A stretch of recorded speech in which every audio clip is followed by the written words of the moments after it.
Halo pagi dengan Dr. Crispian lagi nih.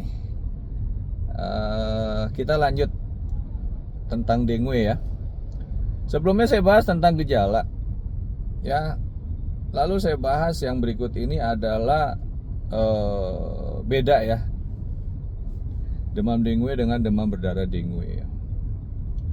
Sebetulnya itu tahap sih. Tahap pertama kalau misalnya memang gejalanya tadi ya saya udah bilang ya, ada flu-like syndrome, udah gitu ada demam, nyeri kepala gitu ya, lebih cenderung nyerinya di belakang mata lah istilahnya. Nah itu awalnya tuh dengue dulu ya. Dilihat dari mana? Dilihat dari labnya. Jadi biasanya yang pertama turun itu adalah bukan trombosit. Yang pertama turun itu leukosit ya, sel darah putih. Trombosit itu sel keping darah ya.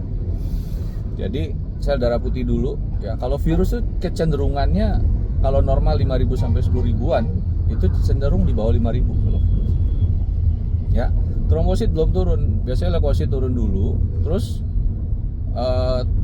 trombosit masih 150.000-an atau udah mulai turun ya. Tapi yang masih di atas 100.000, tapi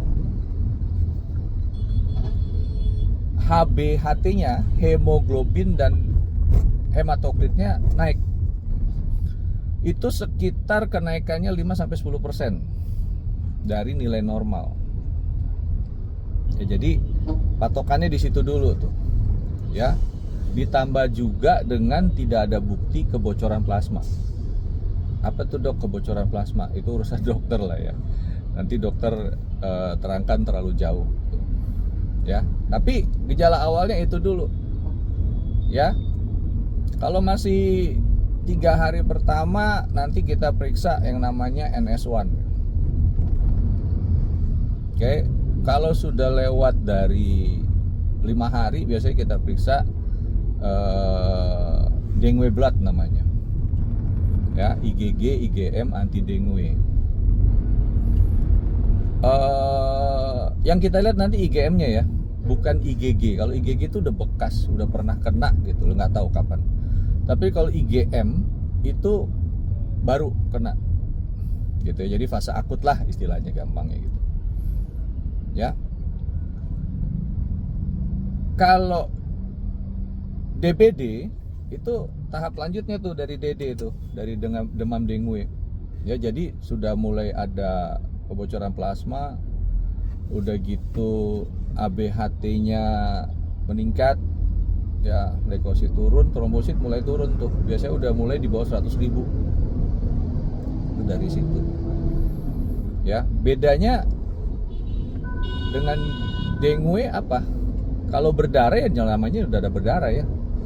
Ada 4 fase tuh ya. Fase 1, 2, 3, 4. Fase 1 itu dengan perdarahan yang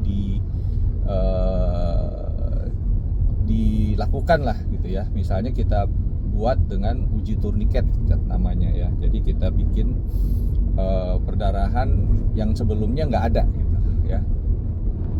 Jadi dengan turniket atau dengan tensi ya, kita bikin bendungan dulu di lengan atas gitu ya. Nanti kita lihat dalam jangka waktu berapa menit ada nggak ada perdarahan spontan di kulit gitu ya. Nah itu kelihatan kayak titik-titik gitu, istilahnya petekie. Nah itu cara ngebedain dengan gigitan nyamuk biasa ya.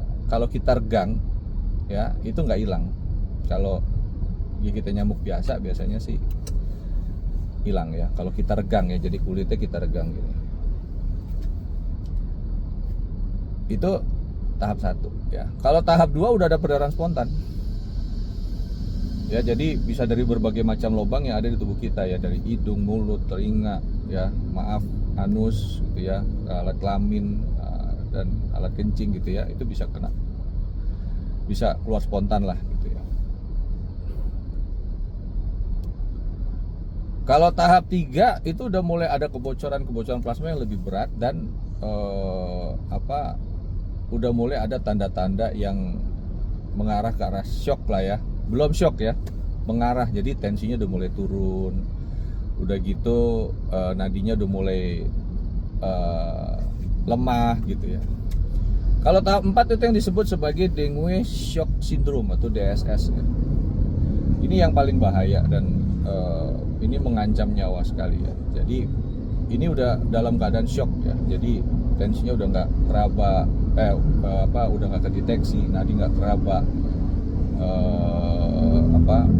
semuanya udah mulai bermasalah lah gitu ya. Nanti kita lanjut lagi deh ya. Thank you. To be continued.